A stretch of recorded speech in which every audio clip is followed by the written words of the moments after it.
not only in North Korea.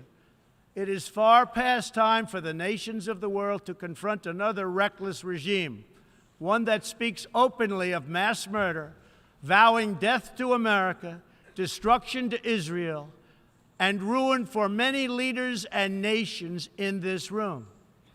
The Iranian government masks a corrupt dictatorship behind the false guise of a democracy. It has turned a wealthy country with a rich history and culture into an economically depleted rogue state whose chief exports are violence, bloodshed, and chaos. The longest-suffering victims of Iran's leaders are, in fact, its own people. Rather than use its resources to improve Iranian lives, its oil profits go to fund Hezbollah and other terrorists that kill innocent Muslims and attack their peaceful Arab and Israeli neighbors. This wealth, which rightly belongs to Iran's people, also goes to shore up Bashar al-Assad's dictatorship, fuel Yemen's civil war, and undermine peace throughout the entire Middle East. We cannot let a murderous regime continue these destabilizing activities while building dangerous missiles, and we cannot abide by an agreement if it provides cover for the eventual construction of a nuclear program.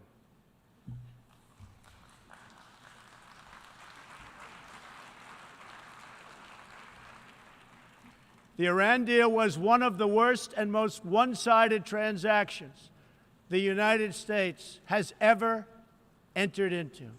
Frankly, that deal is an embarrassment to the United States, and I don't think you've heard the last of it, believe me. It is time for the entire world to join us in demanding that Iran's government end its pursuit of death and destruction. It is time for the regime to free all Americans and citizens of other nations that they have unjustly detained. And above all, Iran's government must stop supporting terrorists, begin serving its own people, and respect the sovereign rights of its neighbors. The entire world understands that the good people of Iran want change. And other than the vast military power of the United States, that Iran's people are what their leaders fear the most. This is what causes the regime to restrict internet access, tear down satellite dishes, shoot unarmed student protesters, and imprison political reformers. Oppressive regimes cannot endure forever, and the day will come when the people will face a choice. Will they continue down the path of poverty, bloodshed, and terror, or will the Iranian people return to the nation's proud roots as a center of civilization, culture, and wealth, where their people can be happy and prosperous once again?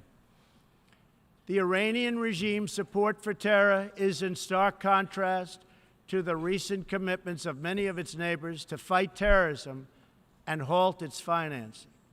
In Saudi Arabia early last year, I was greatly honored to address the leaders of more than 50 Arab and Muslim nations. We agreed that all responsible nations must work together to confront terrorists and the Islamic extremism that inspires them. We will stop radical Islamic terrorism because we cannot allow it to tear up our nation and indeed to tear up the entire world.